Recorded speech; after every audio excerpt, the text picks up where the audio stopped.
Hello everyone, welcome to today's webinar, Charities Lean Forward, Raising Funds in a Connected World.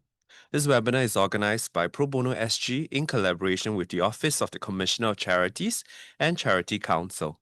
My name is Lian Sheng and I'll be your moderator for this afternoon. If you require any specific legal advice, do consult a lawyer. With that, I should start the webinar proper. Today, we have a very exciting lined up of panelists before us. They each bring with them different skill sets and knowledge for the discussion today.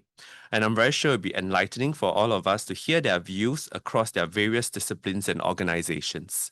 With us today, we have Ms. Su Bei Han, Mr. Kevin Teo, and Ms. Chua Yi Hong. Let me start off with some introduction. Bei-Han began her career at the Law Society Pro Bono Services, where she spent 5 years undertaking various roles and initiatives. Bei-Han then transitioned into investor relations to gain fundraising experience, working at a private equity real estate fund before serving as head of investor relations at a venture capital firm. She now returns to Pro Bono SG to lead the supporter engagement and communications division, providing strategic insights into fundraising, donor and volunteer engagement and communications. Next, Kevin. Kevin is Chief Technology Officer and head of AVPN's Impact Collect platform. Since joining AVPN in 2011 as his first employee, Kevin has held various roles in the organization, including starting the membership engagement, knowledge center, and deal share platform, and most recently managing AVPN's digital transformation team and market engagements across Northeast Asia, Southeast Asia, South Asia, West Asia, and the global markets. Lastly, we have Yi Hong. Yi Hong is a Singapore qualified lawyer who has practiced law for more than 20 years. She advises on Singapore tax, trust, wills and succession, gifts and philanthropy, and estate planning, often with cross-border and international touchpoints. Panelists, thank you for joining us today. So our session today comes in useful for many charities. It is meant to be a practical sharing on the tips and tools that the charities can have and also access and practice so that fundraising will not be such a daunting task for our charities moving forward. I also urge many of you to give your questions through Pigeonhole Live so that we can answer them during our course of discussions as well.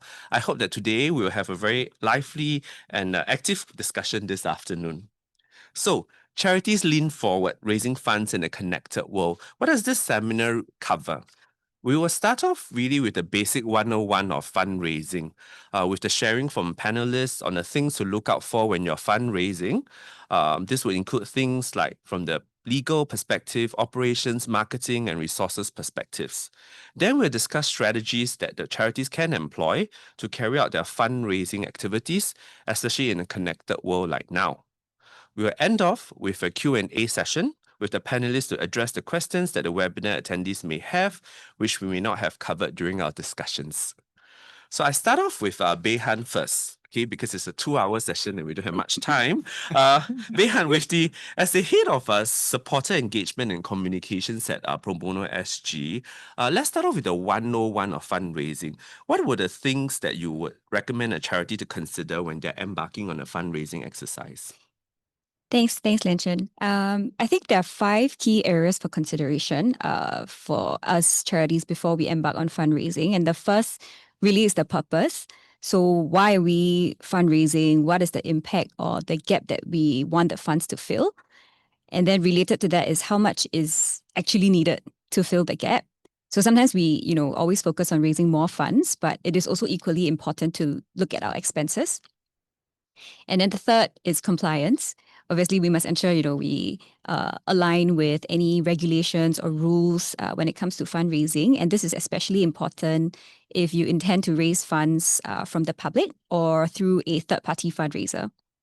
The fourth, I think, is resourcing. So whether your organization or your team has the capacity to execute and follow through whatever the fundraising plan is. And then lastly, I think this is quite important, which is to identify the target donors or funders. Thank you. So let's start with compliance because, as a lawyer, when I hear the word compliance, it excites me, which would make me turn over to Yi Hong. Yi Hong being the tax lawyer on this panel. We have heard from Behan about the things that a charity should look out for. What about from the donor's perspective? In your view, why would the donors want to make donations to charities? What are the benefits for them from a tax perspective? Well, from a donor's perspective, they could get very generous tax deduction in two ways. One, if they donate to Singapore charitable causes and they make cash donations to IPCs or IRAS approved segregated IPC accounts. These could be charities who are not IPC, but they have registered an IRAS segregated IPC account.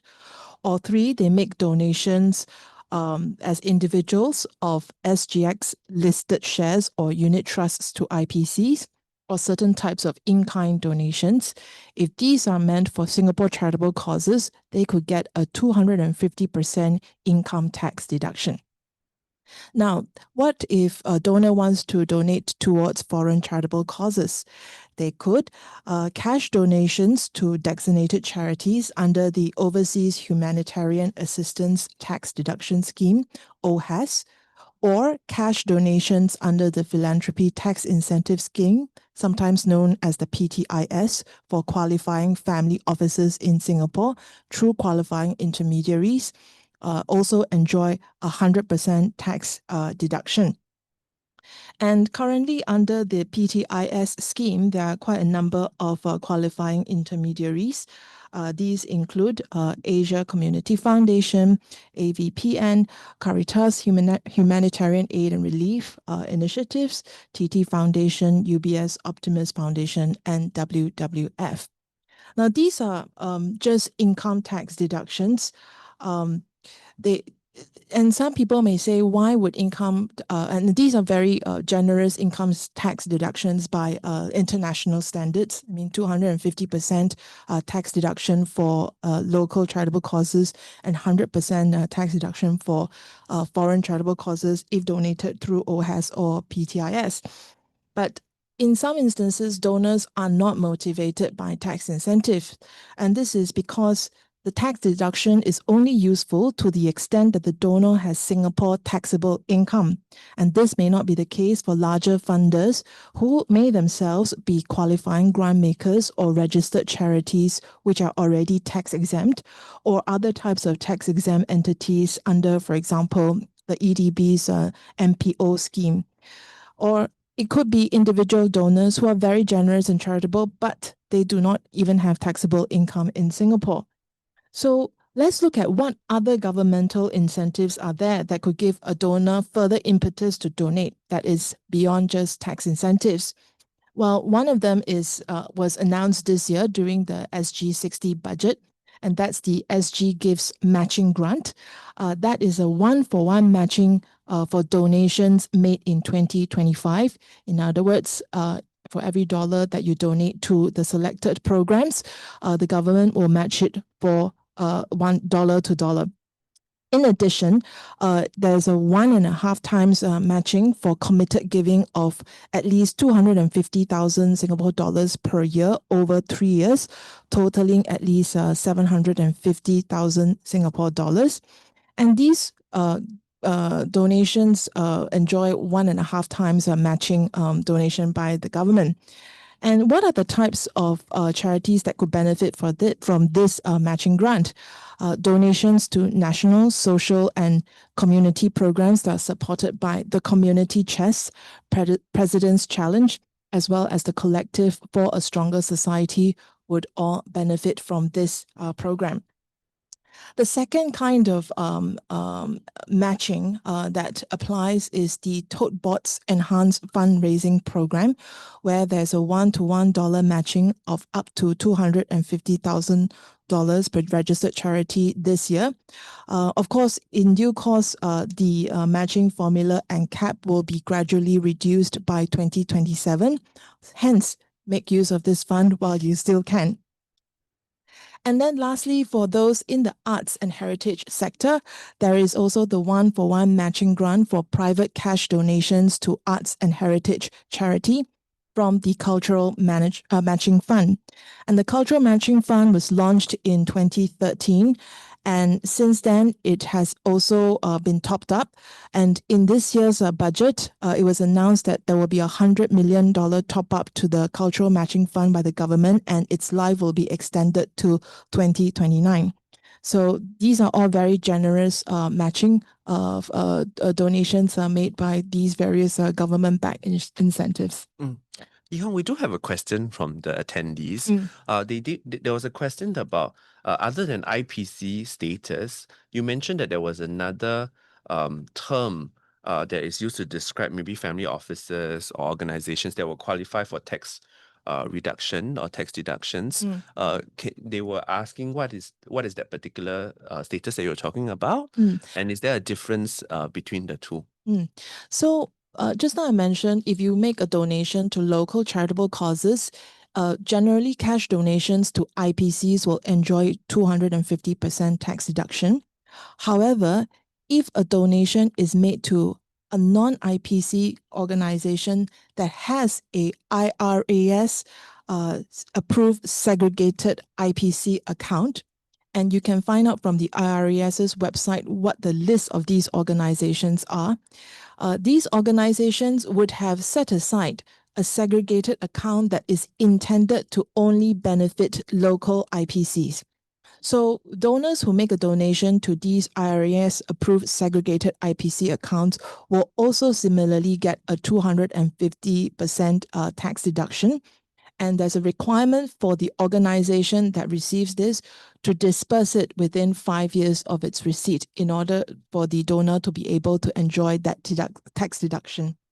So what I'm saying is there are ways of finding out where there are charities or grant makers out there who are willing to donate. This is one possible avenue to look out for on the IRAS website as well. Yes, thank you. I'm not going to let you go yet because we are talking about compliance and of course it's a legal requirement or rather some legal matters that the charity should consider when they're carrying out fundraising activities. So insofar as compliance matters are concerned, let's flip the head around. Let's look at from the charity's perspective. What are the compliance things that the charity should look out for when they're trying to carry out fundraising activities? Okay, so generally speaking, fundraising appeals are regulated by the Charities Act in Singapore. And the definition of fundraising appeal is very, very wide. An fundraising appeal includes the active act of making an appeal by a person, whether expressly or impliedly, for money or property or other type of property, so long as it's made in association with the representation that the whole or part of any of that money or other property will be applied for any charitable, benevolent, or philanthropic purposes.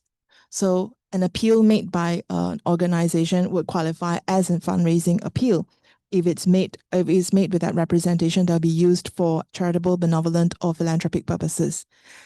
But the fundraising appeal definition is broader than just making an appeal. It includes receiving money or other property that is given in whole or in part for any charitable, benevolent, or philanthropic purpose. So it's actually very, very broad. However, in 2023, the COC has decided to streamline the fundraising appeal regulation, or at least permit, insofar as fundraising for local charities are concerned. So let's take a look at whether you need a fundraising appeal permit and under what circumstances you might need a fundraising appeal permit. Now, if you are making a public fundraising appeal, then yes, you need to start thinking whether this is something you need a permit for. If you're making a public fundraising appeal for only local charitable purposes, for example, where the beneficiary is a Singapore registered charity or an exempt charity, then no permit is required, okay? But you may be subject to the disclosure regime if, for example, the appeal is made for collection of monies or other property by means of a house-to-house by means of going from house to house or soliciting in a public place like on the streets. Now, it sounds like it's a lot to do, but actually the disclosure regime just requires the charity who's conducting the public fundraising appeal for local charitable purposes to go onto the charity portal and make that disclosure at least 7 days before they start that appeal. So it's about streamlining the process. In the past, maybe a charity like this would need to go and apply for a house-to-house or street collection license. They don't need to do that anymore, but they just need to disclose on the portal that they are going to commence a fundraising appeal for local charitable purposes if it's done in public, and they're going to solicit from the streets. However, this only applies if you're going to solicit from the streets or from house to house or in a public place. It doesn't apply in a situation where the fundraising appeal for local charitable purposes is done purely on the digital, on an online space, right? So you have to look at how the mode of fundraising appeal is being conducted. Is it conducted purely on an online digital space, or is it a combination of two? Is it a combination of two in the sense that maybe people will be directed to go to a portal to make a donation, and yet there'll be people standing on the street telling people to go to the portal to make a donation? If it's the latter case where somebody is actually going to stand on the street and tell people to go and make a donation on the portal, then that local charity needs to disclose on their that they're making a public fundraising appeal at least 7 days before they start that fundraising appeal. So that's for local charitable purposes. That means you're fundraising for local charitable purposes. Now, if you're fundraising for foreign charitable purposes, then you would need a special license for that fundraising for foreign charitable purposes permit. And that needs to be applied for. So there's no change in that.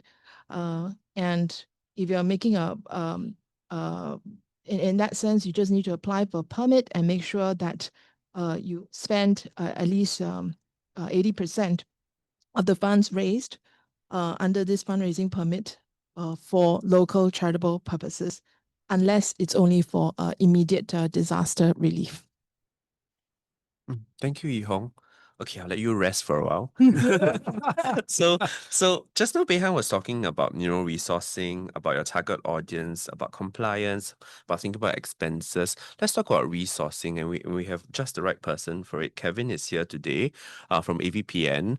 Kevin, I'm interested to know a little bit more about Impact Collab, because I think that's the program that you're heading in AVPN. Would you like to share a little bit about that?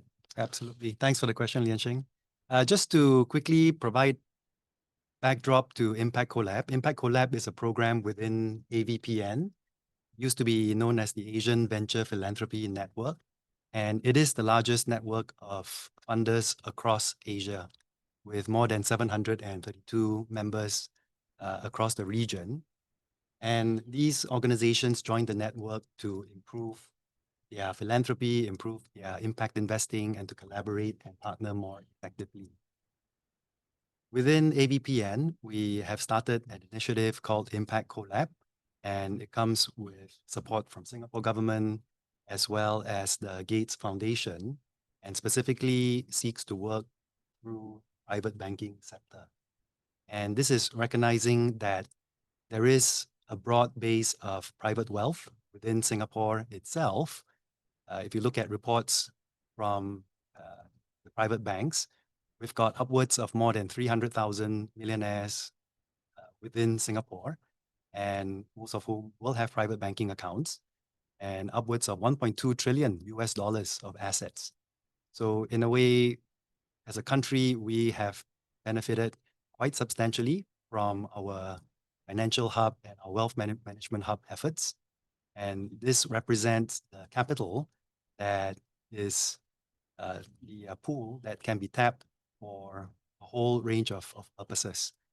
And what we see within AVPN through Impact Collab is that there is huge potential to reach out to this private wealth capital base. And that's why we are working closely with private bank partners on this. So one of the questions that came from the attendees about I suppose, large-scale donors. Of course, Yi Hong mentioned a little bit about tax incentives, but the question from the attendee is, for donors like the private donors or the wealthy individuals, high net worth individuals, actually what pushes them to donate to these charitable causes? I'm sure there must be a reason other than tax incentives. Yeah. Totally. So let me expand a bit on that question. And I think one of the participants had asked the question of how do we approach foundations and families or family offices. It's possibly important to distinguish between a conversation with a family member as an individual, so the individual wealth holder, right? As opposed to professionals or staff members within foundation type structures or family office type structures. In the latter case, where you're talking about a foundation or a family office, it's a conversation with a professional, a staff member. And typically, the criteria that is laid out in terms of the giving, in terms of the philanthropy, all that has been discussed and thought through. So it is important to look at what is the established criteria to approach these organizations. And granted, some are relatively advanced, like the Gates Foundation, and they've done it for a long time and have been very generous in terms of giving globally. So the criteria is actually very robust, and they've also refined it over time. Others who might be new would have perhaps a more generous range of attributes that they describe in their communications. So it's important to ascertain what these are. And for local charities, I mean, if you've been engaging with our government agencies and established foundations in Singapore, you would have seen some of this already. So there's not a huge departure from that. When we're talking about private wealth donors and family or family members, then the way to think about it is how do you engage the individual? And it's important to establish a relationship, to have a conversation, and to get into the deeper value system of that person, rather than to sort of just seek a donation outright. I would say focusing on relationship building, trust building is oftentimes the key challenge and objective for this particular endeavor. And that's also sometimes why it might come across as being a little bit frustrating because you can't pinpoint it, right? It takes more work. All of us as people, we have our own personalities, we have our own kind of quirks, and identifying chemistry and clicking is important. But once you have that, once you've achieved that, then I think you're in a much better situation of long-term, sustained, and a philanthropic relationship with this person. I suppose there's a lot of wisdom to think about fundraising as growing a relationship with the donor. Because I remember having talked to some executive directors and they said, last time when I used to be in the sales, I could measure my output by the number of things I sell. But when I go through the fundraising process, I spend so much effort, but I may not get much in return as well. That's right. That's right. Yeah. Actually, maybe Lian Ching, to add on that point, I wanted to also say that in my conversations with charities in Singapore, and this is not unique. It happens in many parts of Asia as well as worldwide. Fundraising tends to be constrained as an activity to either the CEO or the head of fundraising, and we say that's that person's job, right? And everybody else focuses on the other mechanics and requirements of the charity. My position on this is charities should look to engage as broad a cross-section of their team on the fundraising agenda. Of course, the KPIs could be with the director of fundraising. KPI is definitely with the CEO because CEO has to make the organization sustainable. But my own belief is it's everybody's job in the charity to talk about the charity's work and actually to advocate, find ways to make a meaningful connection on what the charity is doing. And looking at the makeup of a charities structure, you necessarily have junior folks and more senior folks, which then leads to a broad range of conversations. Mm. And in fact, you need that range of conversations to engage with all audience groups, right? It's not just speaking to a government agency only, right? It's not just speaking to a foundation only. The best fundraising strategy is one that is diversified and has a set of variegated messages that you can tap on. So I would like to encourage all our participants to think about this, sort of consider how you could mobilize a broad cross section of your team to be involved in this undertaking. Mm. And this is where I turn to Behan, because I think Pro Bono SG has a lot of very interesting fundraising activities. So Behan, my question to you is, in preparing, say, the organization for fundraising, what are some of the things that the organization should think about when they are about to embark on this fundraising exercise?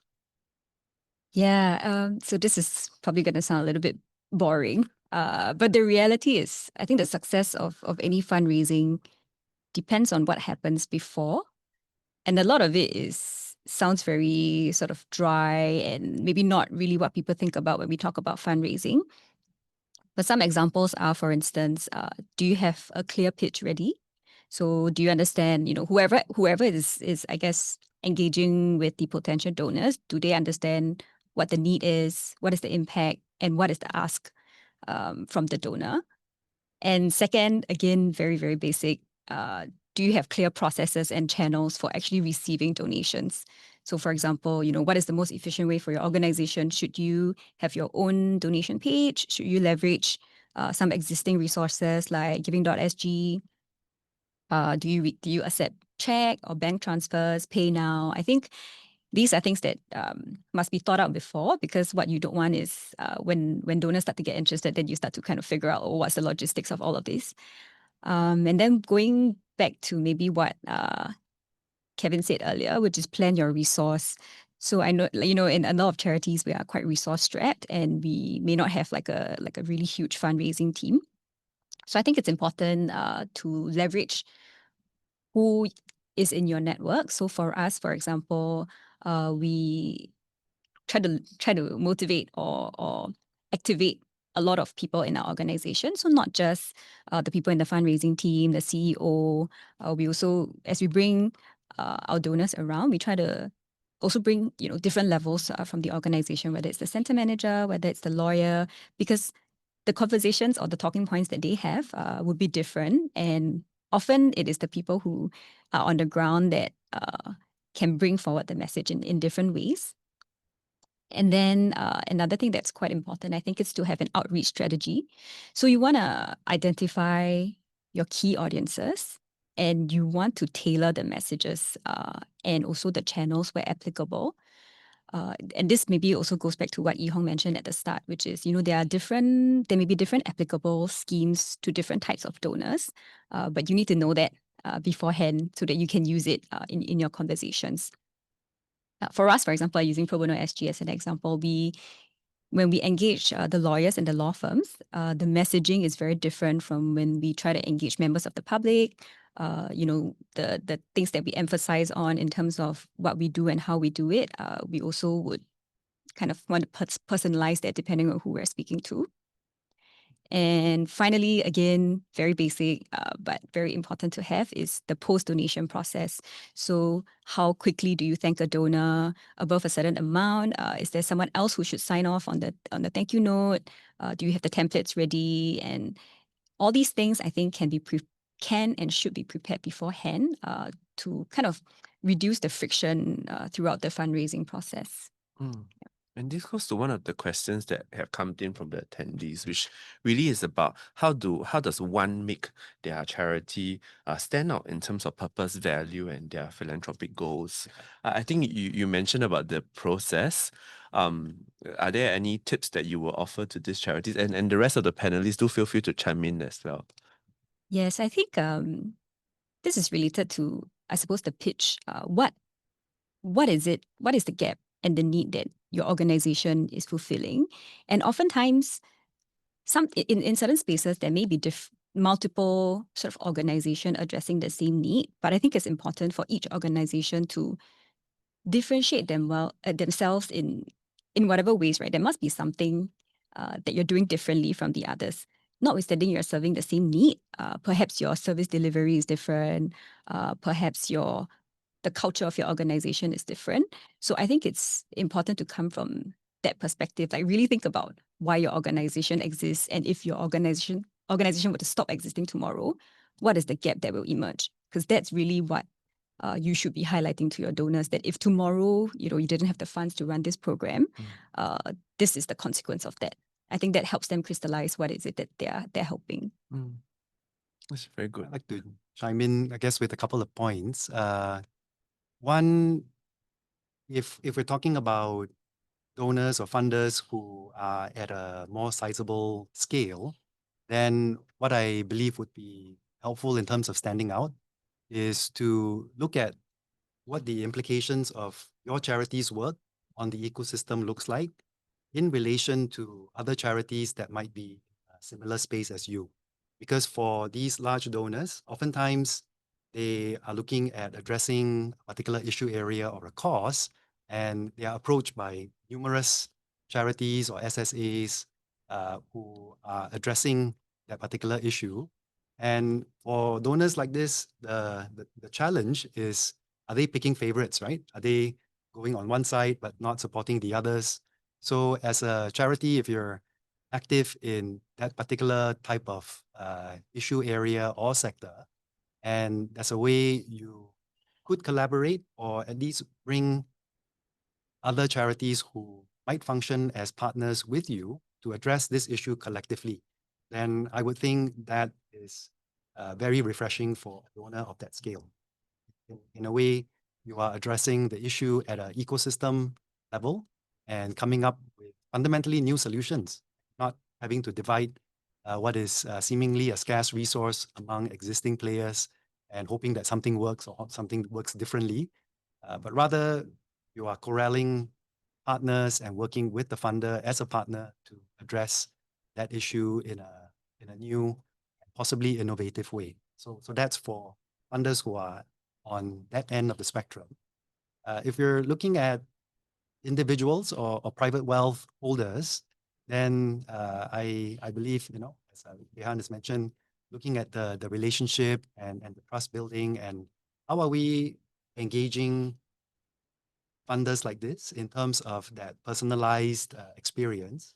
And oftentimes, site visits, engaging them on the ground is hugely differentiated and quite special for them. And it's not something that they will forget. So to be able to offer that and to be able to engage supporters on that basis, I think would sort of reap a lot of long-term benefits.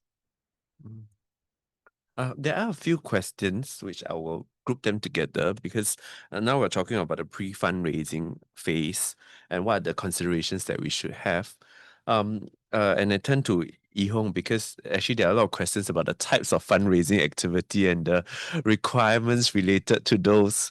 For example, like going into what we call a lottery or a raffle activity, or even fundraising through closed door events.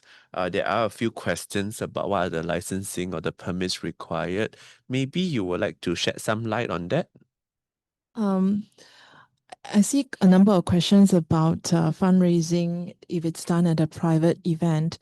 Now, maybe a good rule of thumb to remember is this. If a fundraising is done for local charitable purposes, generally speaking, fundraising, I'm assuming you're a charity, generally speaking, fundraising appeal permit is not required. The next question to ask yourself is, even though a fundraising appeal permit is not required, is there a disclosure regime that could be applicable to your activity? And a disclosure regime sounds like it's a very big regime, but actually it's just notifying on the COC register that you're going to start this fundraising appeal. So it's a notification process. It's not subject to approval, so to speak. So the type of activities that would come within the disclosure regime is when the public fundraising appeal is for collection of monies and or other property by means of visits from house to house or by soliciting in any public places, including on the streets or by both such means. So just to give an example I gave just now, if it's purely done through the digital space, this is not subject to the disclosure regime. But if it's done both through the digital space as well as in places that are considered as public places, then yes, you will be subject to the disclosure regime. Now, this is for public fundraising appeal. If it's a private fundraising appeal, then there's no disclosure regime that's applicable for fundraising for local charitable objects. And clearly, this does not apply to a situation where you're going house to house or going to a public place. Now, what is considered private? Now, generally, that would mean no promotion, no publicity, or publishing, and you are only receiving for persons known to you personally, or the target or the outreach to the potential donors commensurate with what might be reasonably regarded as private.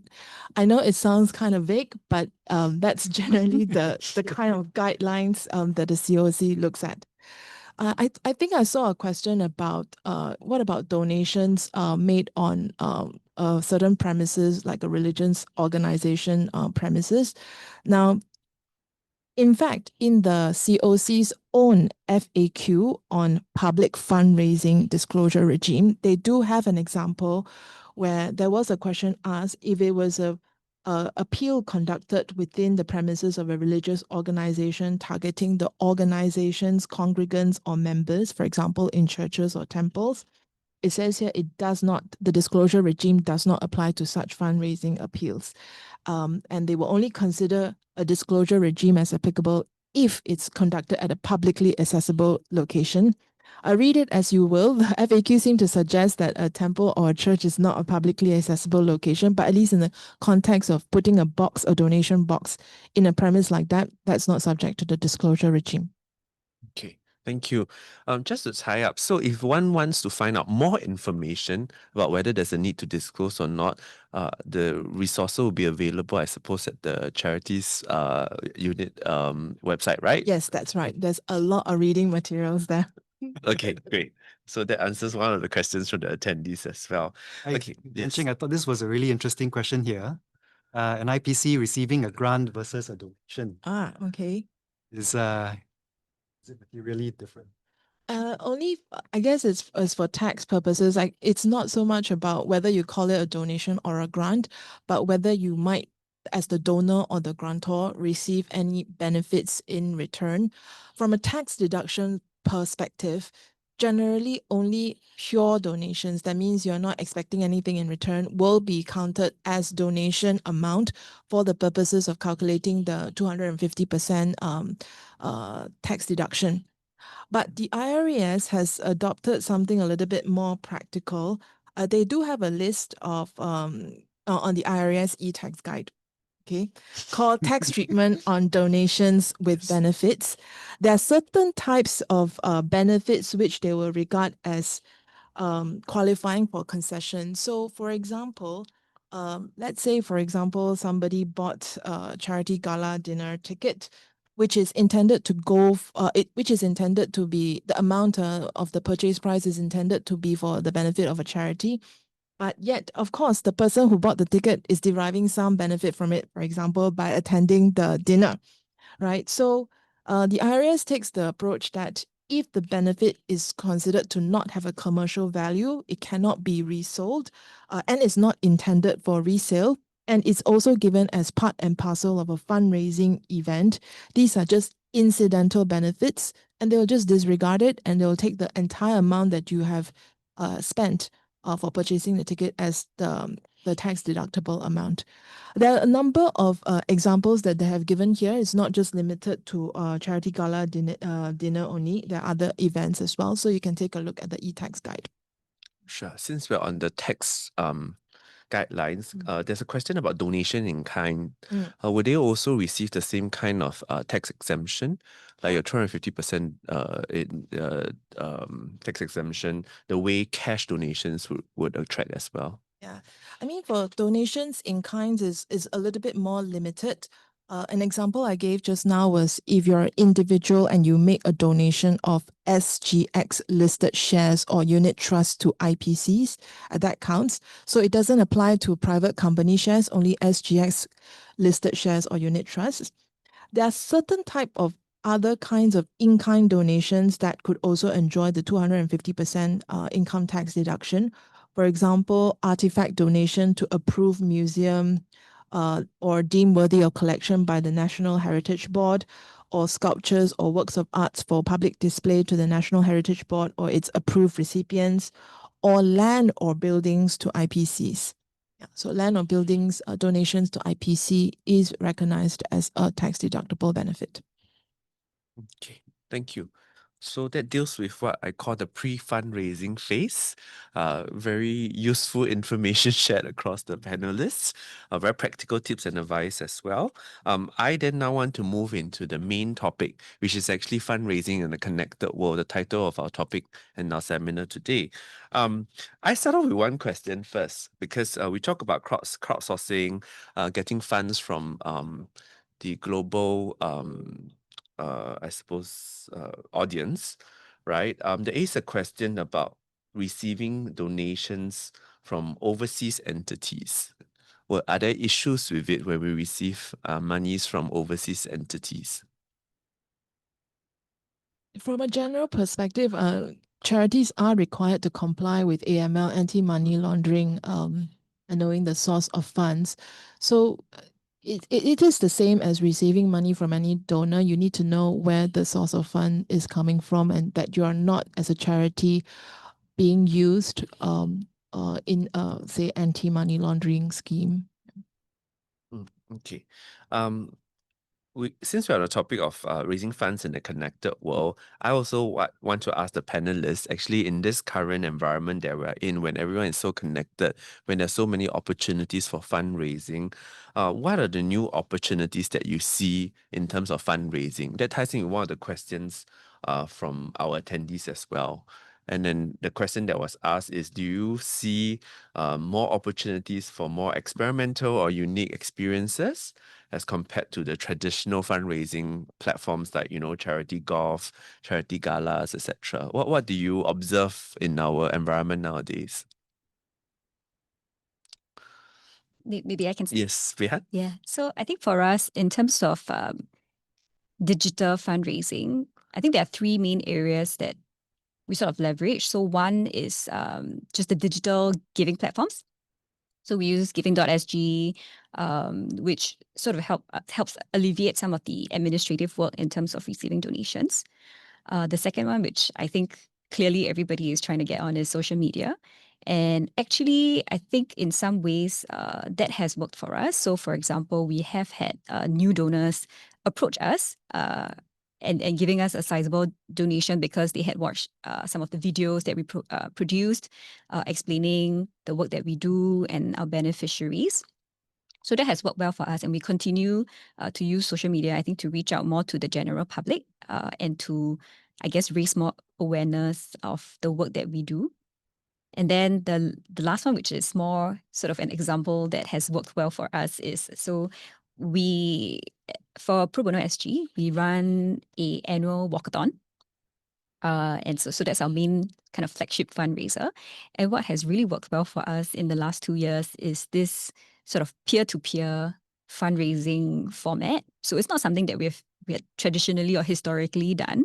And this also leverages technology, because what we do is we get all the participants to set up essentially a profile, and they can also set up as a team, and we kind of pit them against each other to help us raise funds. So there's sort of a game, in some ways, a gamification. So we have a leaderboard, and day to day you can sort of see, which team is leading or which individual is leading, and that has been very powerful for us, and it has helped us raise a lot of money. So I would say this is something that's not traditional, but which has worked well. And in terms of how adventurous a charity should be, I think I would suggest that if you are trying anything new, to maybe do it on a smaller scale first. So if you have, so notwithstanding this, I mean, if you have sort of fundraising avenues in the past that have worked well, I think definitely stick to that. Make sure that the base is stable, and then anything that is that's new that you want to try, I think should be something above and beyond that. And then if it works, you can sort of scale it up over time. Mhm. What about Kevin? Do you Yep. see any differences in terms of reaching out to, your high net worth individuals or the family offices? Are they more receptive to non-traditional fundraising efforts? Absolutely, absolutely. Let me share an example of what we are seeing across the region. And we talk about Asia, right? And actually, most of Asia is not English language speaking, where we have some of our members within the AVPN community who are addressing regional issues like climate change effects, for example, wanting to do something in relation to conservation or biodiversity. There are large parts of Asia which are substantial in terms of their contribution and their impact on this particular topic. But if you ran a Google search in English for biodiversity or conservation NGOs, you probably won't see them because they show up in local language. They're doing great work on the ground. And that's where, from a linguistic or a cultural perspective, gaps are cropping up. And this is where, if we take insights and lessons like these and think about what is the implication if you are a charity in Singapore doing great work on the ground, probably communicating a lot in English, right? Think about which target segments might you be missing if you were to continue doing that. And we've heard about Singapore developing successfully as a family office hub. And where are these family offices coming from, right? So that, I think, is an interesting sort of audience to engage, because there is substantial wealth in terms of their setting up in Singapore. And we are also looking to engage these families in terms of how they set down roots over here. They might not be very fluent in English. So I would say, think about what that opportunity represents, and perhaps there could be a different way of communicating about your work in other languages so that it gets to these target audiences. And actually, social media, like Behan mentioned, social media nowadays is entirely sort of intuitive, right? You can activate captioning and you can see it in all the other languages. So I would say that's a very compelling channel to go into, to use a vehicle to talk about your work and to talk about your work in a distributed fashion. Yeah, As- maybe I can also, since we're on this, address one of the questions that came in, which is how could a charity leverage public relations to aid fundraising if there are little to no media contacts? And actually, I think this is where the digital tools come in very handy, because now with social media, it sort of democratizes fundraising. So any small charity, technically you can reach a very large audience through these platforms. You don't necessarily need the traditional media anymore. Of course, they sort of help lend some credibility, but I think there are ways now that you can, with the limited resources that we have, reach a much wider audience that in the past we probably would not have had access to. So yeah, I think that is important. Mm. There was a question about gamification. You shared about the gamification challenge. How was that brought about? Was it on your own website or did you use a third-party platform? So we use a third-party platform, and there are, I think, different platforms, and we ourselves have used different ones. So I wouldn't kind of recommend one or the other, but I would say that if you just kind of did some research, you will find different service providers, and it's important to find one that I think you work well with. It's not, I don't think it's something that's terribly, how do I say this, complex. So there are off-the-shelf products or services that you could use. Mm. Actually, what Kevin shared about expanding your reach to maybe a different language sector or a different cultural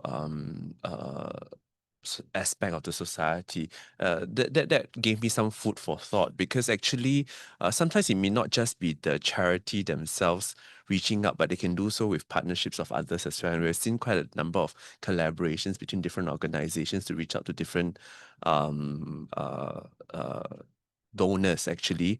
We have also seen harnessing of the employees to reach out in fundraising efforts.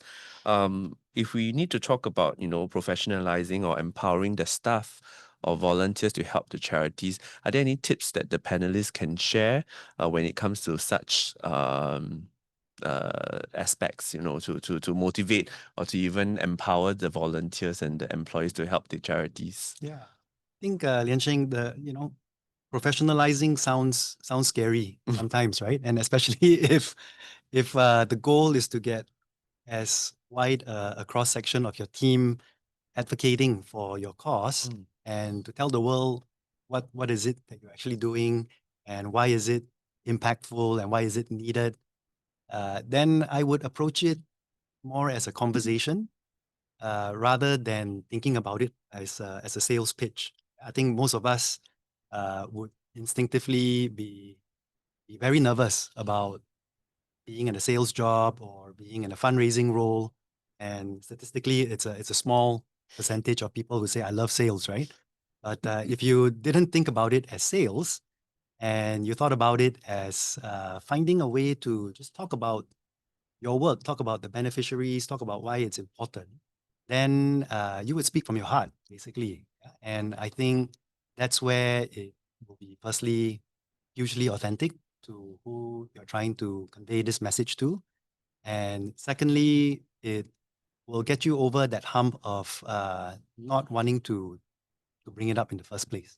So give it a shot and practice it as a group exercise. Yeah, I think that's where it's important that we don't get too caught up with complex presentations or PowerPoints or, that there's a whole logic model behind how your charity's work is going to deliver results, but rather to just go with the simple human stories and speak about it from that perspective. And what I've seen is you can activate this across organization, from most junior folks to the most senior people, whether their title says fundraising or not. Uh, we will be pleasantly surprised, and it has huge benefits in terms of the morale of the organization too. Yeah, maybe I can add on a little bit to that. So I think it's number one, empowering the team. So as Kevin mentioned, a lot of people are sort of maybe intimidated by this idea of, oh, I have to pitch to a donor and all of these. But I think at the end of the day, we just need to help them understand that, really you're just talking about something that is within your domain expertise. So what do you do on a day-to-day? Surely they can talk about that. So I think it's also helping them understand what their role is in this process.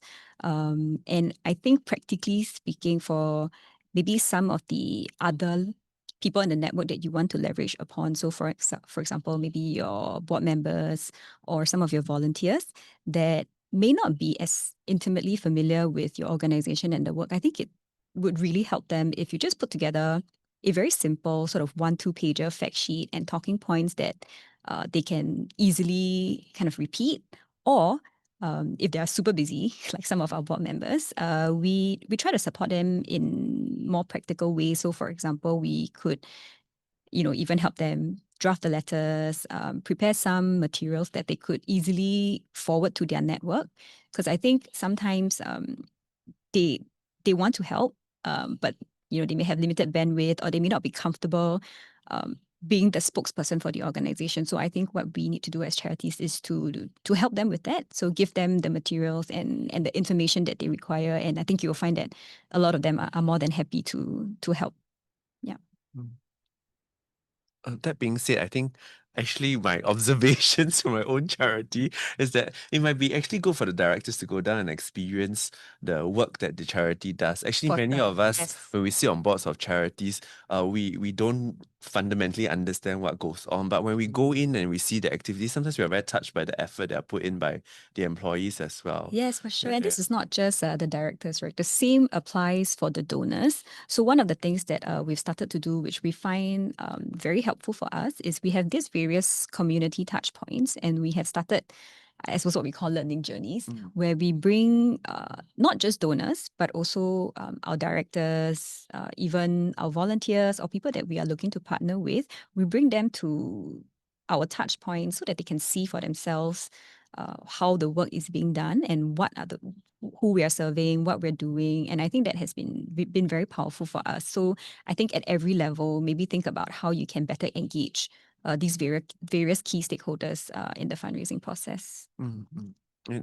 And I think to add on to Rehan's point, this part about engagement is so critical, right? And yet we feel that our ability to engage is constrained or limited. And that happens when you only have a few people in your organization who are tasked with that specific responsibility. But if you had a broader cross-section of your team doing it, you've got a lot more capacity. And what that also opens up is the ability to take more chances. Yeah, there was a question here around engaging a donor one-on-one. What do you say, right? Or what do you use as the reason to meet? And this already implies a bit of a higher stakes situation. If you had more capacity, you are able to engage on a broader basis with lower stakes situations. And when it comes to talking to prospective donors, nobody likes to be pitched at, right? I mean, we are sort of resistant to that. I would approach the conversation in terms of listening and in terms of identifying what is it that a person is looking for in terms of their own individual journey, and to make a connection from there. And if the connection is not available or is not immediately forthcoming, you probably know about some other charity that would likely be meaningful for this person or this person's family. So you could bring that up, and then you would be a useful resource, right? If you were the only person doing fundraising and this is a high stakes engagement, then there is going to be tension already in the midst, and the other person would feel it. Likely wouldn't end well. But if there were 10 of you and you could do 10 more of these, then I think you could enjoy conversation and see where it takes you. This really listening is very important to figure out how they came to know of the charity or even have the touch points with Exactly. the charity. Yeah. Yeah, because I mean, in the work that I do, I see a lot of people who have been, or their family members having been recipient of the help and the assistance from those charities, and they want to give back. Yeah. So that's one touch point. Some of them may have gone through an activity when they were younger, and then they want to go back to that as well. Yeah. That's right. That's right. And those are all great questions to bring into a conversation, right? How have you been personally impacted or influenced in terms of arriving to this point? And now that you are at this point, what are your hopes or aspirations in terms of engaging the rest of your family? I think there's a deeper conversation around that, because it relates to values, it relates to a longer term view, and that gives us the ability to build a relationship at that much deeper level. And when you have that relationship and that relationship converts into a donation, this donor will likely be a highly engaged donor, and therein lies the opportunity to convert this person champion. Right? That person can then get others in their network come on board. There's a specific question about what methods will you use or can you use to engage staff who may be unfamiliar with donor engagement? So I think, again, part of that might be a misconception about their role in fundraising.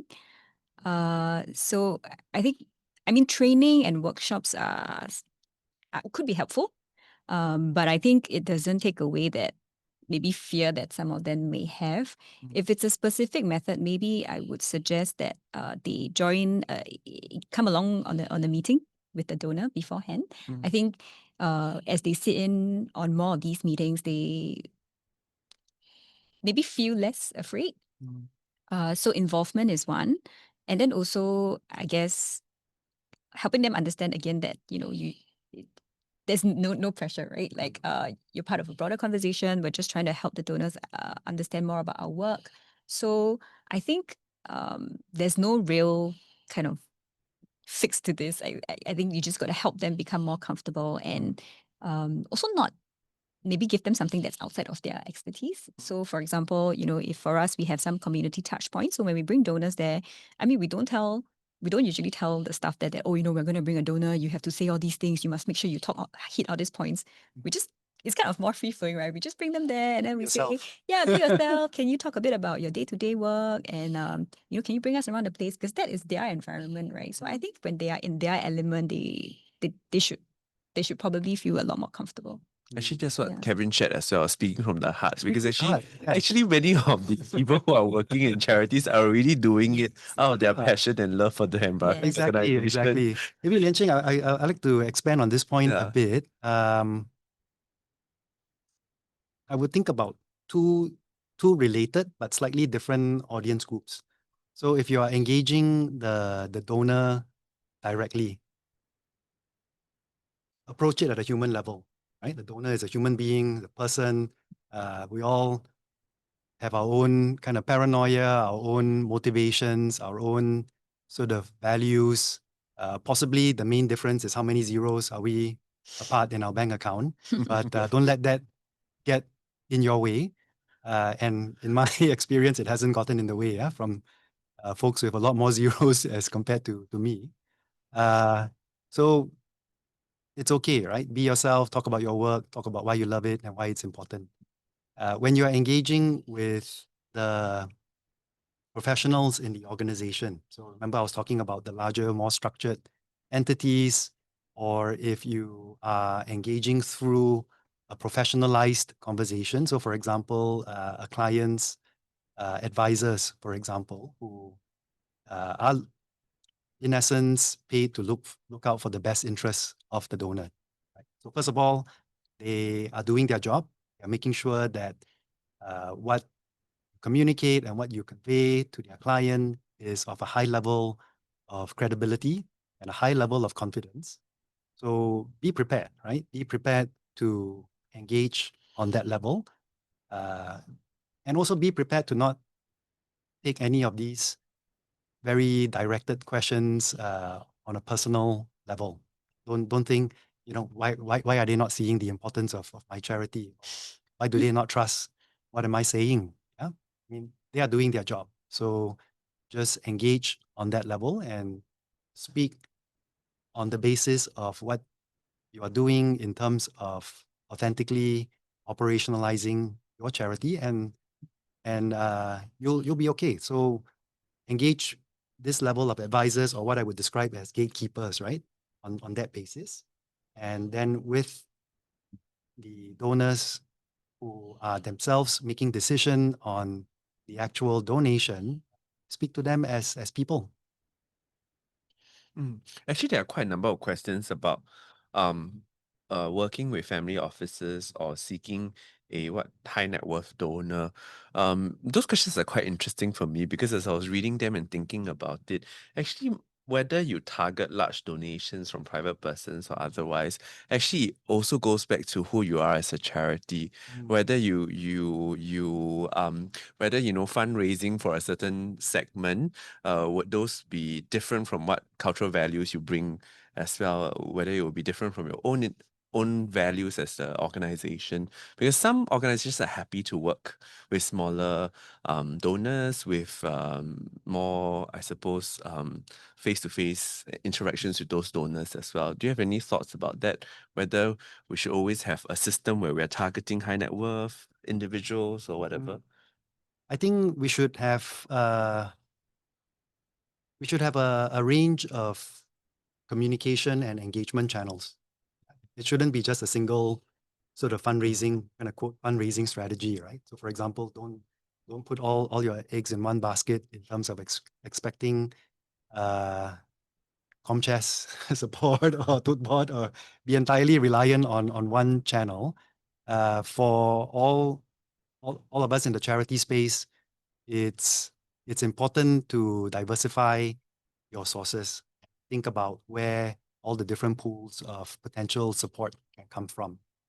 And once you've identified the different pools that are meaningful to your work, it'll be an interesting exercise to get your team together and to say who's best suited to engage with what segment, right? And we say, hey, new tools coming on board with social media and what are the latest platforms. If we believe that a younger team member could take that on and to do it in a refreshing kind of dynamic way, then by all means go for it, right? Tap into what resources are available in your team. Okay. I have a question about donor base and donor fatigue that came from the attendees. We spoke about having a range, not putting your eggs in one basket. There are also, my question to the panelists is, how then are we able to create a sustainable donor base to ensure that there is sustainable giving to the charities? Yihong can chime in as as a as a donor as well. What are the suggestions that the panelists have about developing such a donor base and to ensure that there will be sustainable gifting across the years for an organization? Yeah, maybe I can start. So this is something that, as an organization, Pro Bono SG has been also giving a lot of thought to. I think fundamentally, and this is something that Kevin has also mentioned earlier, that really at the end of the day is about building a relationship with your donors and not look at each sort of donation as a transaction, because I think that's what causes donor fatigue. If they truly believed in your cause, if they really had a relationship with your organization, at least we haven't really seen that to be too much of a problem. So just to give you an example, because of the nature of our work, there is a sizable segment of our donors that are made up of law firms and lawyers, and they have consistently given over the years. It's a very stable base, and we thankfully haven't really encountered donor fatigue in that way because I think they truly understand, believe in the organization. So I think that's really fundamental to fundraising at the end of the day. Is about building a relationship. And more practically, I guess for us, we are trying to move away from the idea of kind of one-off appeals. So, every time you have a major fundraising, you send out a bunch of cold emails and then see which one responds. We're trying to move away from that to focus on, I guess, cultivating more warmer relationships and also having more repeat donors and multi-year commitments. And I think sometimes it's just having that conversation. When you have a good enough relationship with your donor and they've been consistently giving you year on year, maybe it's time to make an ask, to ask if they would be open to giving a multi-year commitment. But that also requires work on the organization's part. And I think it's important before making that ask to know what is your multi-year plan, right? There are very few donors that would be like, oh, okay, I will fund you for the next 3 to 5 years. If they are open to that, I think there is a reasonable expectation that you can articulate what are the organization's plans for that duration, so that they have visibility into where their money might be going. So that's one.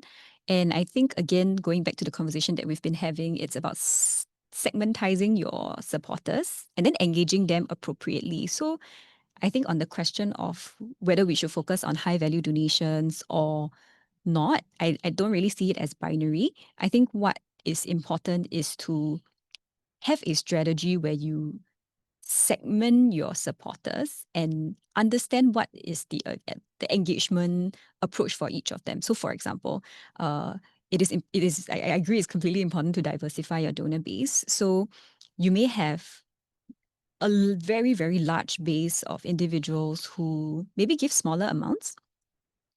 And it's important to also appreciate that, right? It's about loyalty and not about the amounts. But then on the flip side, realistically, how much time are you going to spend on each of these individuals?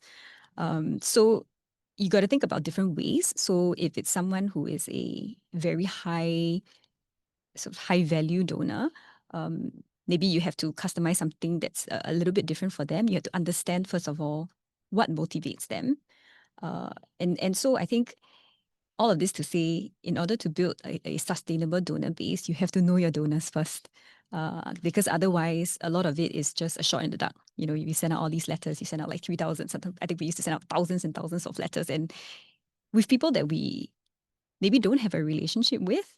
And so what are the odds of them reading your letter and saying like, oh my gosh, I want to support this organization, right? So maybe one way that we are trying to expand our donor base is again leveraging on our network, but then being very specific about it. So I think there was also a question about how can charities kind of involve their directors and board.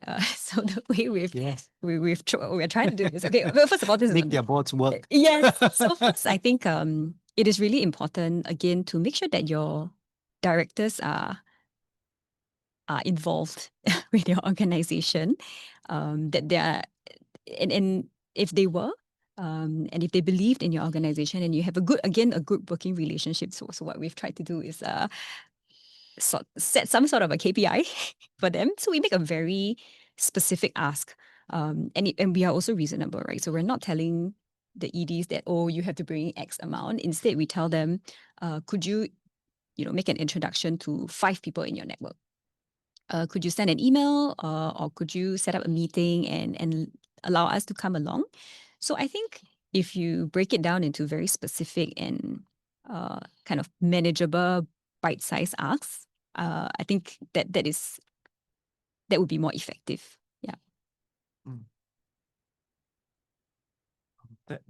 I mean, thinking about the board of directors, actually, it is a process. I mean, just speaking from experience as well, I sit on a board of an arts organization, and I do have directors who are not from the arts sector. So it takes some time for them to be integrated into the organization, to understand the ethos that we stand for. Before they buy into the ethos, and then to get the donations coming in. So it's been quite a journey as well with those directors as well.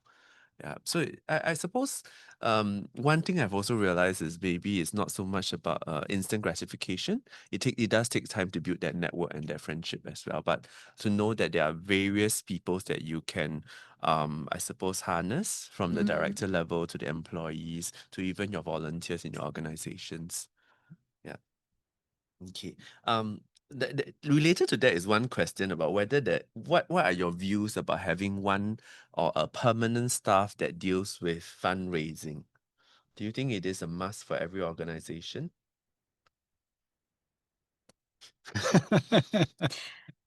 I mean, in the absence of this specific role, it falls on the CEO or the ED, right? Because at the end of the day is the person responsible for keeping the organization sustainable. So my view, I've shared it earlier, is you want as broad a cross section of your team to be able to tell your organization's story. How you want to manage this process tactically in terms of who manages the size of the funnel from the top all the way to conversions at the back. I think that's a tactical decision, and it's more around how you structure operations within your charity. But the fundamental sort of essential activity is around the communication and the engagement. And as much as we can have input from a broad cross section of the charity would be helpful. Which also reminds me about the fact that we were talking about bringing someone along when we have those conversations. Sometimes it goes towards, I suppose, legacy planning as well within the organization, so that it wouldn't be one person feeling the brunt of having to do fundraising. Maybe there can be other employees being brought along with their domain sector knowledge to those I suppose those sponsors and donors, and then hopefully something can go on from there. Yeah. If I could perhaps speak from what some of the donors who are my clients' perspective. I think it's what the panelists here have already spoken about, which is sometimes donors are just engaged by a story, and that's the click. And how you reach that click, there could be many, many ways, depending on whether it's a one-on-one engagement or should there be a sustained social media presence, publicity about not about fundraising itself, but what the organization does. Because sometimes we act for clients who are charitable organizations or grant makers themselves, and they receive a request for donation. But when we look up the request or the person who is making the request, we find no information about them or very little information. I know digital footprint sounds like a very it's not meant to be artificial. It should be part of the organic growth of how an organization communicates what it's doing. I mean, for organizations that regularly puts up events, maybe that's a natural thing to do already. But for organizations who may be doing more behind the scenes kind of work, I think it's important to get the story out there. And there's so many heartwarming stories out there that could really capture donors' imagination. Mm. Thank you. I have a question about um digitalization. Okay, since we were on the topic of the connected world, we haven't spoken much. There'll be some questions about cryptocurrency. I'm wondering if the panelists would like to answer those questions. Of course, have you heard of examples of cryptocurrencies being used as donations to organizations? Um, Briefly, but to be honest, it's not very common. And anti-money laundering is a consideration, and also administering the wallet that is intended to hold the cryptocurrency. It is, I think, something to be thought about in time to come. I think as cryptocurrency gets more general use, particularly the more stable type of currencies. But at this point in time, I think AML is a key consideration. I have to bring up AML just simply because charities are subject to anti-money laundering and counter or financing of terrorism regulations. And charities, by virtue of the fact that you're a registered charity, you're in a very trustworthy jurisdiction like Singapore, you could be susceptible to misuse or abuse by others, even if it's innocently. So I think it's quite important to be aware of that. I think the key risk with accepting crypto as a donation really is AML, knowing who and how the donor acquired its source of wealth, just because it's quite opaque at the moment in the crypto world. Actually, it's regardless of whether it's crypto or not, even if you receive a large sums of money from an individual or organization, I think it also behoves upon the charity to conduct those AML checks as Yes, well. yes. Yeah. Okay. Okay, what any other views about about Yan Cheng, I see a couple of questions here related to donors wanting to direct funds towards programs and along a similar vein, unrestricted versus restricted okay. funding. Okay. I would say, well, for AVPN, we do advocate for unrestricted funding and to empower the frontline organizations to the fullest extent possible. I mean, they are the ones doing the work. They are the ones engaging with the issue as well as with the beneficiaries. So our own belief is that we want to make them better organizations and to let them decide how best to utilize their funding. Whether that is changing on the broader scheme of things, my view is it is shifting. It is shifting gradually, and some of us might feel it's not shifting fast enough. So it's a matter of expectation around the rate of change, right? But on a longer term perspective, I feel the understanding and the appreciation for unrestricted support is growing. I think a lot of it depends on the kind of funding that you get, because certain funding from organizations do come with restrictions on it as well, whether it's cultural matching fund or the tote board funding as well. if I'm not wrong, and Yi Hong, you can correct me if I'm wrong.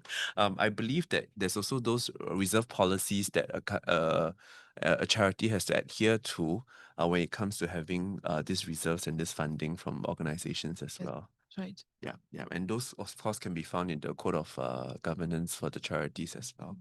Yeah, so if there are attendees who want to know more about striking a healthy balance, actually there's quite a bit of information out there on reserves policy, as well as the guidelines on the charities unit website as well. But of course, I think we should move towards unrestricted funds because it actually takes quite a bit of resources on the charities end to deal with those restricted funds as well. Yeah, to make sure that they're on track, to make sure that they meet the targets of those funders as well. And maybe Lian Ching, if I can touch on this one as well. I thought this is a really interesting question, which is, when approaching potential donors, some maybe corporates, sometimes you receive a response that says times are not good, and therefore we cannot support. How do we calibrate our own expectations, and how do we deal with that? Yeah, I think financial support is one form of support, and it is potentially helpful to think about the range of other non-financial support mechanisms that you might require for your charity. Pro Bono SG does a great job with mobilizing a lot of high-value legal aid and support to the sector. So you don't always need dollars to procure a service. You can make an appeal for the service directly. So try that. I mean, look into what is the underlying mechanics of delivering on your work, and then go straight to making those asks in terms of what is needed to continue delivering that work, and to then offer up more avenues of being resilient to all these shifts over time, because those shifts will continue happening over time around economic cycles. Yeah, and I think part of the organization's resilience again is maybe we're always focusing too much on trying to raise more. I mean, in times where I guess resources are limited, then it's also the organization's responsibility to be more prudent about how we use the resources that we do have. So, for example, should you start looking into whether there are programs that are not maybe as impactful as we had hoped it would be, and whether there are areas that we should maybe cut down on and just focus on, the core services, and also to deliver the services more efficiently. So I think it's both sides, right? It's kind of like an income expense kind of thing. So if every dollar saved is a dollar earned. So I think there's also that side of the equation that I think we cannot forget about. And I think that also is something that a lot of the donors now increasingly look at. So they don't just want to know how much money you need. They also want to know, in relation to what is the impact, do you really need so much? So those are all important questions to think about. Since we're talking about impact, there's a question that deals with measuring of impact for fundraising efforts. How does a charity measure their fundraising impact? The fundraising impact is whether you are fundraising successfully or not. I suppose from what I know, there's also the 70-30 ratio in terms of fundraising. I mean, that's the most I suppose the regulation that we all have to follow when we're doing fundraising efforts. But it's quite hard to measure impact, I suppose, in a certain sense, because it's also about the intangible connections that one has. Yeah. I mean, maybe Lian Ching, to qualify the question, if the participant is asking about how do we communicate our program impact, right? Then I think there are ways to do that, and actually it's rooted in how do you communicate credibility of your organization. See, if you have credibility of your organization and you have good engagement with your donors, what will likely happen is, firstly, the donors will give you a bit more flexibility in terms of how you operationalize your programs. Right? They're not going to get into the nitty-gritty. Are you doing A, then B, then C? Right? They'll say, you guys are the experts, you know what's going to happen, and you'll do it properly. And by the way, we never expect everything to go as planned, right? Because things can change, the economy can shift, societies can shift. So we want to make sure that the organization is empowered to roll with things. Yeah, that's best case scenario.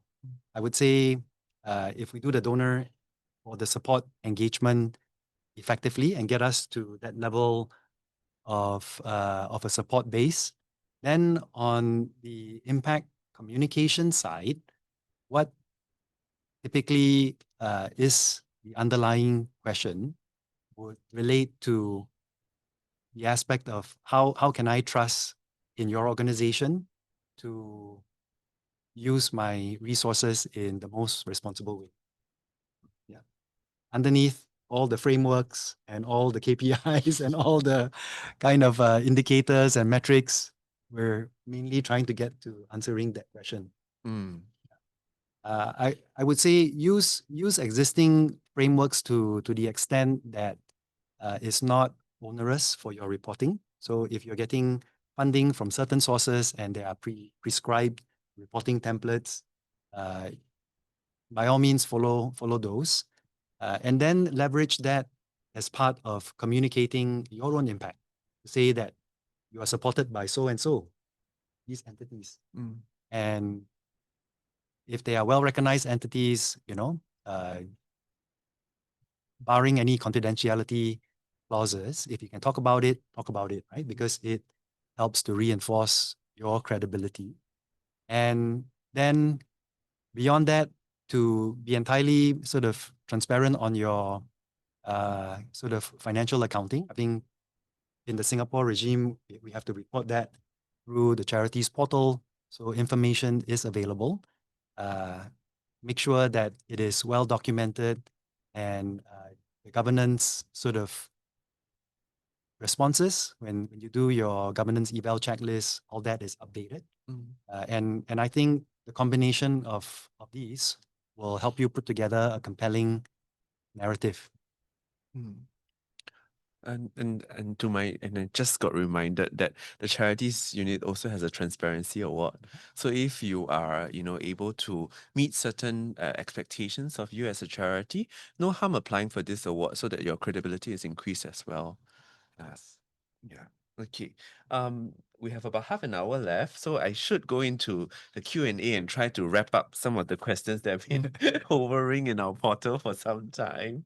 There are quite a number of questions about AML actually.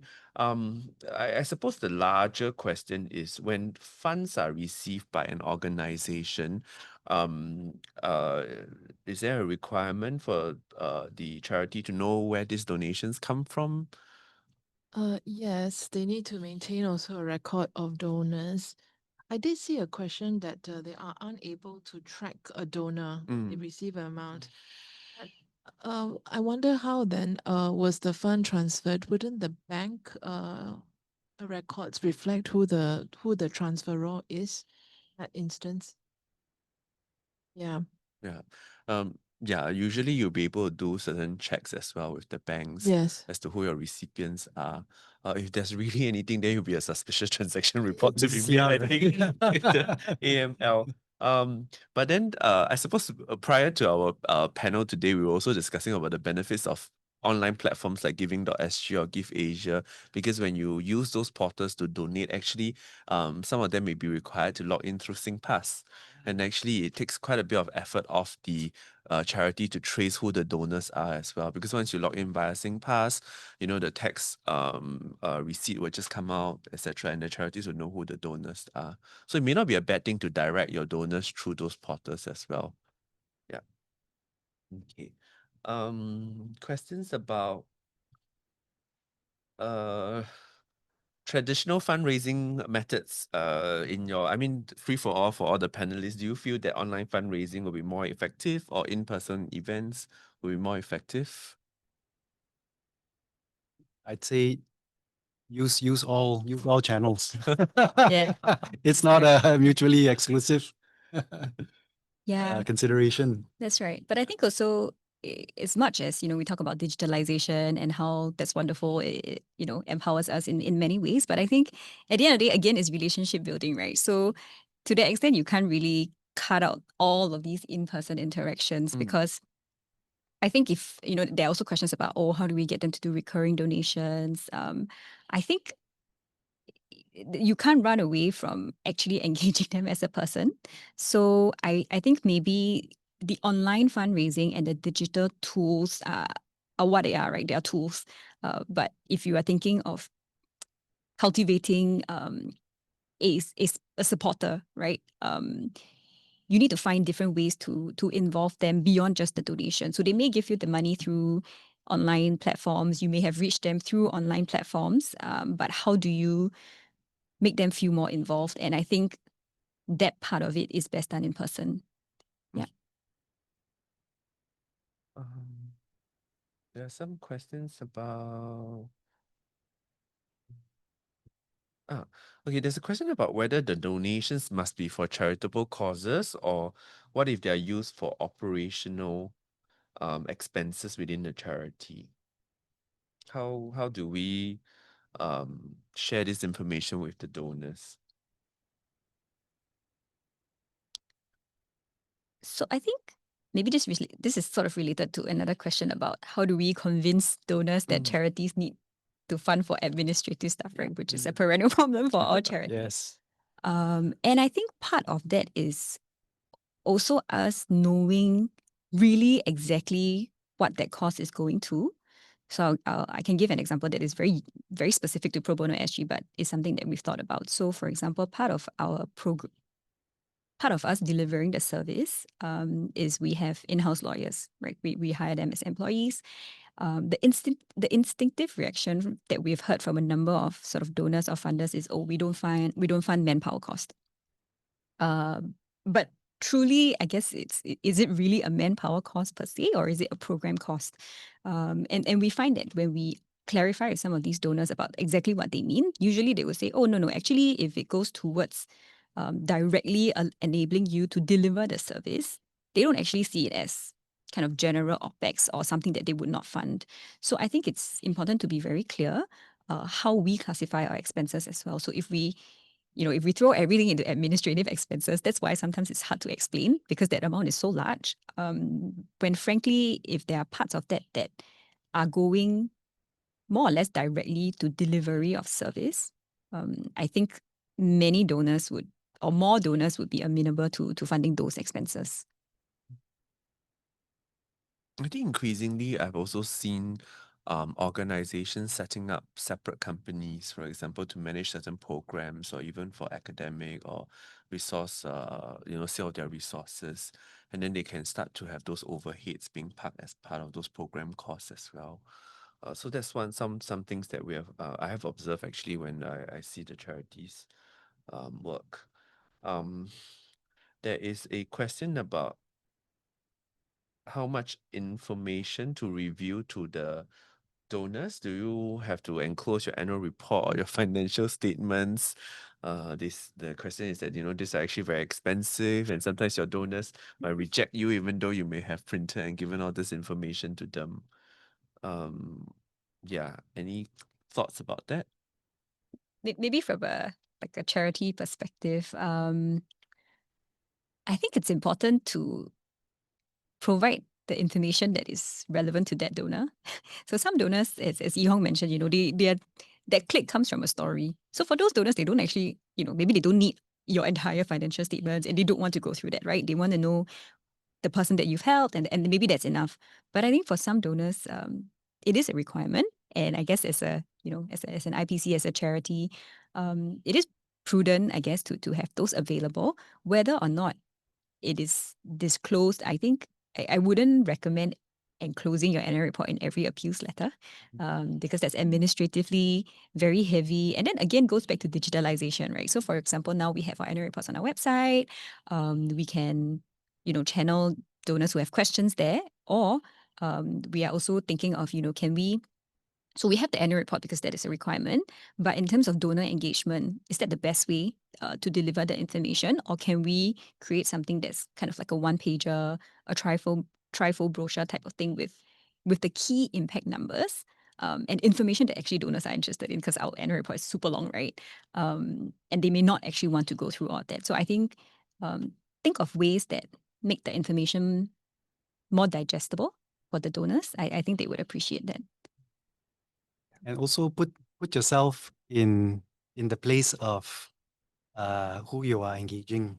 I mean, if you think about, say, the private wealth holder as compared to the professional, right? Private wealth holder, we sometimes assume this person can independently make decision on the donation, so it's appealing to that person directly.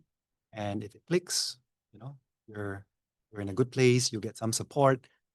When you're engaging with professionals, these people have to account internally, right? There's an internal process for making the case, making the decision, and they have the committees on their side to respond to.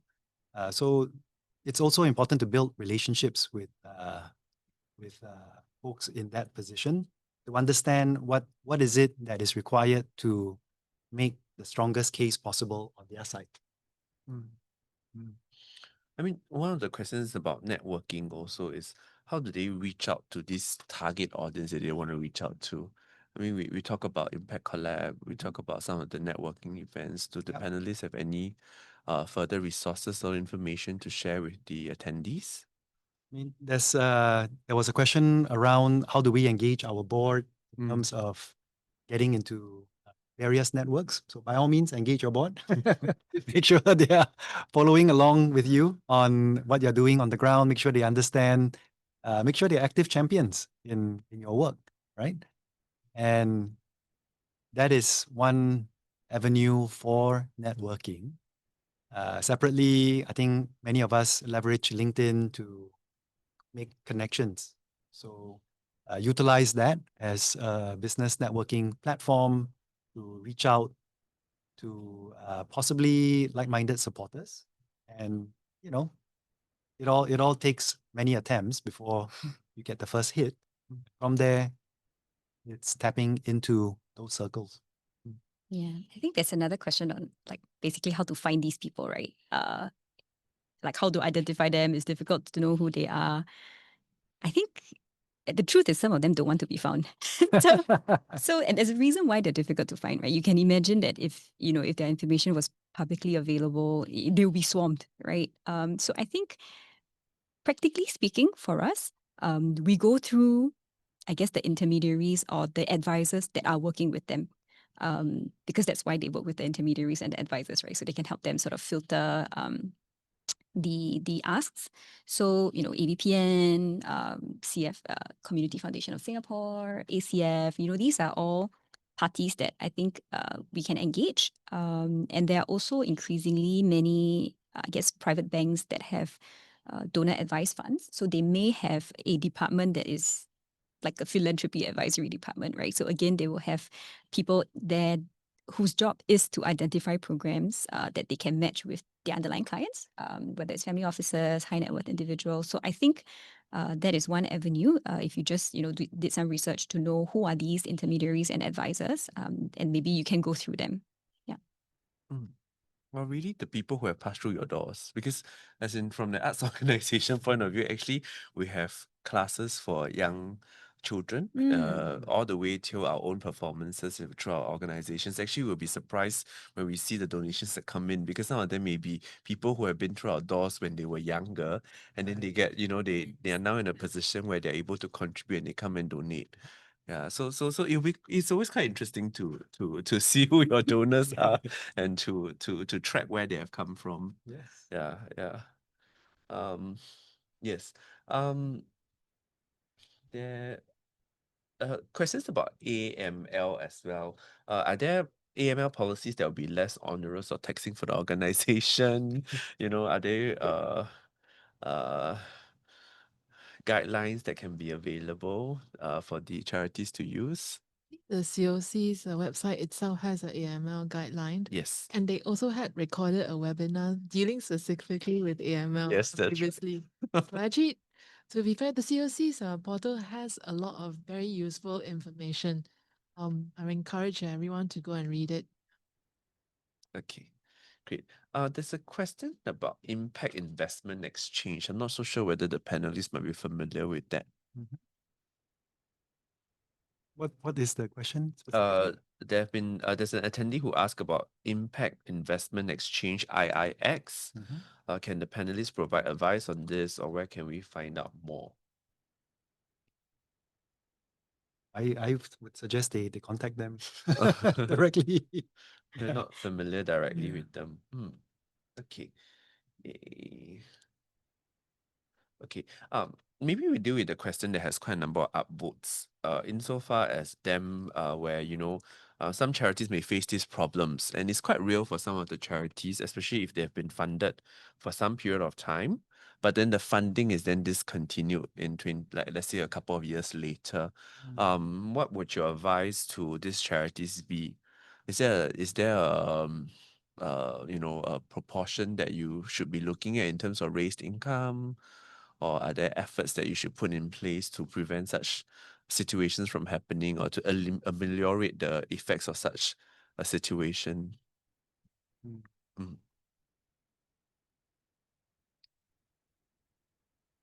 Well, I think that goes back to budgeting. Mm. So if you know that the tote board matching is going to drop off, then we need to plan for that, right? So in terms of budgeting, how much money we need to raise, whether we need to find another grant to cover those shortfalls, I think it's important to know in advance where the gaps are going to be, and then to prepare. I mean, there is no sort of clear answer to this except that the sooner you know, the better, so that you can try to address the gap before it comes. Yeah.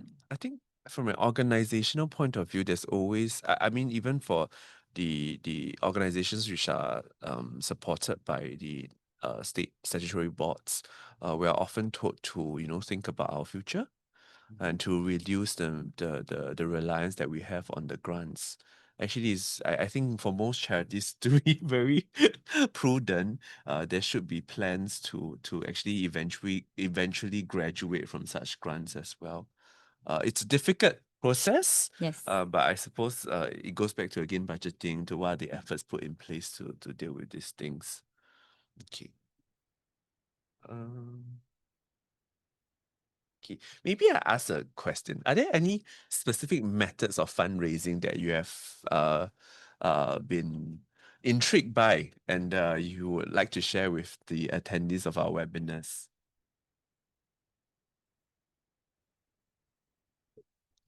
Frankly, for me, so I've just rejoined Pro Bono SG like 2 months ago. I actually thought the peer-to-peer fundraising was very intriguing for me, because it's not something that I guess we had done in the past.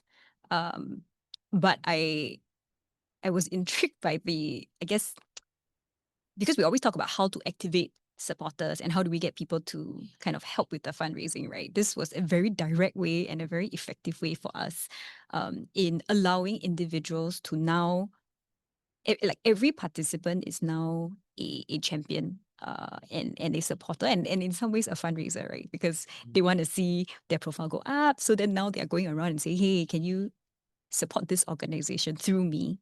And that sort of gave them, number one, a platform to do it, and also a reason to do it, because now it's very tangible for them, right? Now they have a QR code that they can share via WhatsApp to their friends. And whereas in the past it was all when we say, oh, can you support us? Can you help us do this, do that? They'll be like, sure, but what do I do actually?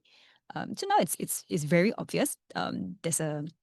There's a profile page on the website where they can go to see how they fare against the other people, and they also form teams. And so I guess for us, because maybe also we have a very competitive donor base, so that's worked well for us. And I think that's interesting because again, this is maybe something that in the past we didn't have the technology also to do. Yeah. Got a couple of examples. Yeah. One is what NVPC is doing around giving circles. So their NVPC team has organized the giving circles to support families in need. You don't need NVPC to do this for you, right? You can organize this on your own as well. And it builds on what Behan has shared on the notion of peer-to-peer giving, which is it starts with the first supporter and then creating a small group of friends or even colleagues that come together to just collectively support whatever your charity needs. And you can find the appropriate sort of unit of representation. It could be an individual that you're supporting, or it could be a family that you're supporting, or maybe a group. So look into what NVPC is doing on their Giving Circles program. I think that is a relatively robust and sticky way to create a group of supporters for whatever cause area you're working in. The other one, we'd like to share with all the participants, and would also be curious to hear about the extent that you've tapped into employer matching. So some of the MNCs here, or even I'm not sure to what extent local companies do it, but it's quite a um, it's quite a popular mechanism among MNCs, where if their employees are being engaged on charitable causes, then the company comes in to provide a matching donation. And some companies match a higher amount if it's a group of colleagues in the company come together to do it. Because from the corporate's perspective, it promotes cohesion, it promotes camaraderie, and they're using sort of charity or volunteerism as a way to further these positive aspects of employee behavior.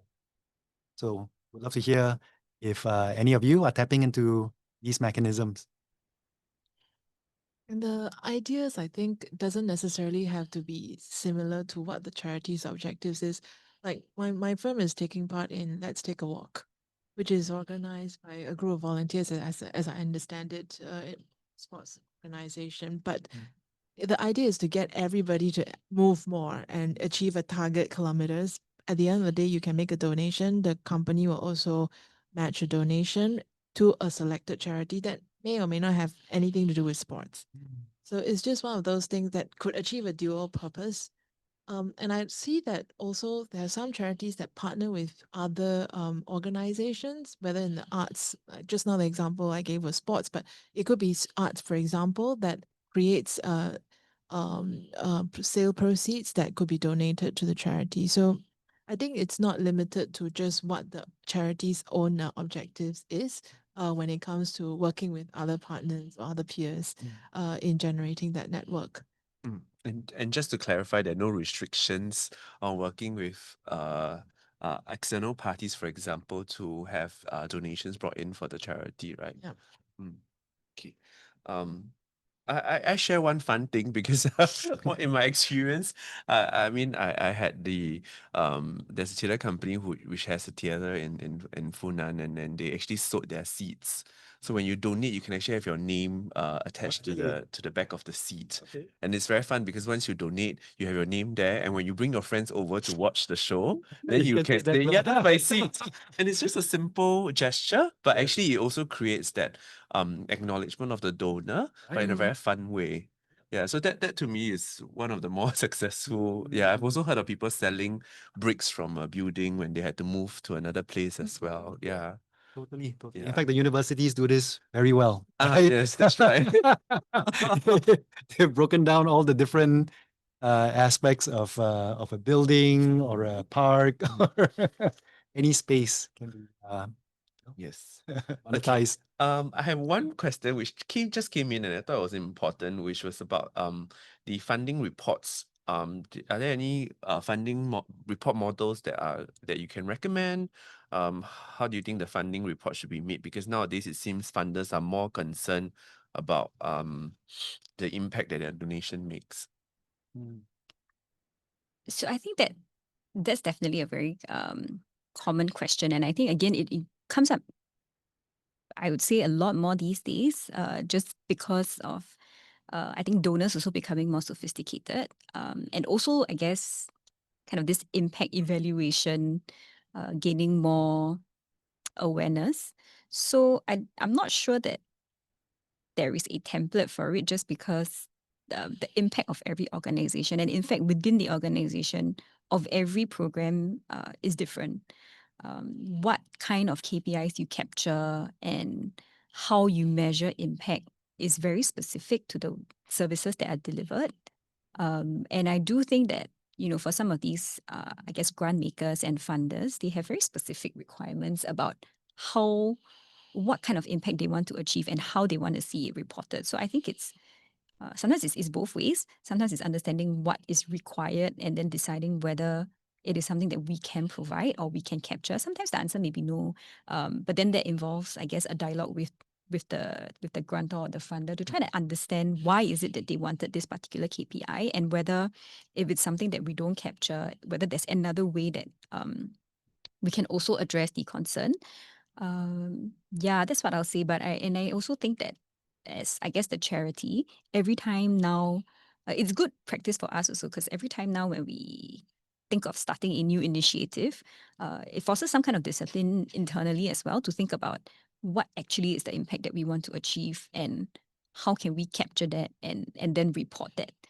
So I don't really have an answer. There's no template, but No, but I yeah. would support that response, Behan, because it is actually about what is the expectation of the funder.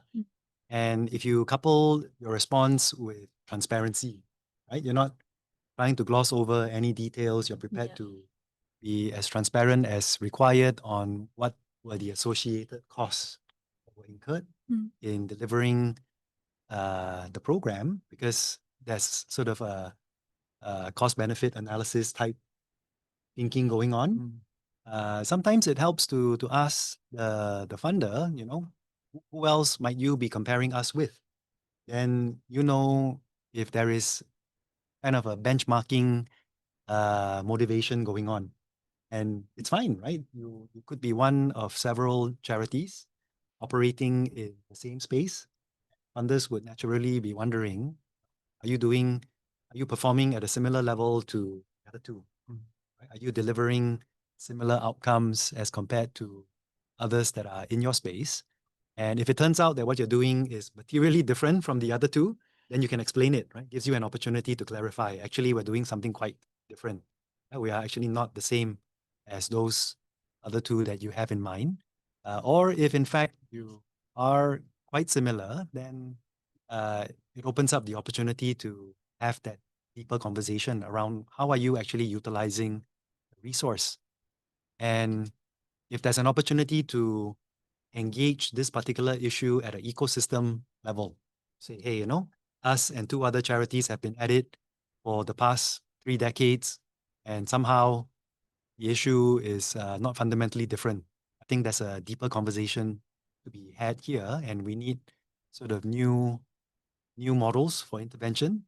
We need to look into this in a more incisive fashion, and that could open up an opportunity to have a grand conversation on how do we include the other two players to introspect into this collectively. Ultimately, it's also about the dialogue that you have with your grant makers, actually. Exactly. Yeah. So, I mean, first of all, don't get defensive, right? that tends to happen, but look out for that. Don't get defensive. And Okay, we have about 5 minutes left, so I thought maybe it's good that I take this opportunity to invite each of our speakers to leave us with one key takeaway that you hope our attendees can have after attending the webinar today. I start with Yi Hong first. Yeah. It seems like I'm speaking generally as a person who makes donation. It's quite easy to make donations through giving.sg. I mean, I'm talking about the method of making donations, and I guess from the charity's perspective is using these portals that are already out there, and also amplifying what you already have in your arsenal, which is your stories, your efforts, but putting it out there, let more people know about what you're doing. That I think helps the donors when they are doing some basic due diligence about you. At least they can find some information about you already. From a regulatory perspective, I look at it, so long as you're making fundraising appeals for local charitable causes generally is quite a light touch regime. Yes, the charity itself would still have to account for donations, maintain records and all that, but gone are the days where you will still need to specifically apply for, if you're a registered charity, you need to specifically apply for house to house or a street collection license. So it is a more streamlined approach now. Thank you. Kevin? Yeah. What I would encourage our participants to consider and look into is, firstly, the point I made around having as broad a cross section of your team involved in the communication of your work and your impact. Right? If you don't like the word fundraising, don't use the word fundraising. But everybody, or as much of your team, needs to be able to talk about your work concisely and in an appropriate manner for where they are at within their level of seniority. So your junior folks engaging with junior folks, senior folks being able to communicate the same with senior folks. And that would set you up to have the ability to communicate across a broad spectrum, which then opens up the ability to get your message across, firstly, and then opens up the ability to engage. And from there, you have the possibility of converting some percentage of your audience into sustained supporters. So that's what I'd like to share with everyone. Rehan? Yeah, I think the key thing that maybe I want to share is I hope that, as a charity, we start to think of fundraising as relationship building and storytelling. I think a lot of times, when we talk about fundraising, we're always thinking about, okay, how much do we need? How much do we ask for? But it's a lot more than that. It's a process. And so fundraising begins long before you actually make the ask. And it continues even after the gift comes in. So I think it's important to think about every step of that process to prepare well, thank your donors, and then finally, I guess, spend well also. Yeah. Thank you. If I can just jump in, and if it helps at all, right, to think about your fundraising process as building a community. Think about building your community that believes in what you do, and at least I found that to be quite helpful in managing some of these power dynamics. Right, you're talking to organizations that are people who are wealthy. There is an implied power dynamic that makes things awkward, but shifting to a community building lens tends to diffuse that, and then we're all active and equal stakeholders in delivering on this outcome that we care about. And actually, community building reminds me also of the fact that it can include the charities you need, can include the other charities as well. Because actually, a lot of the problems we face are not unique to us. It cuts across the various charities. And with the information from other charities, you help us solve some of those problems along the way as well. And now it leads me to thank the panelists actually for your very insightful sharing. Speaking of the community building, there's also another seminar coming up known as the Ethics for Charity Boards in Singapore. This program is now open for registration.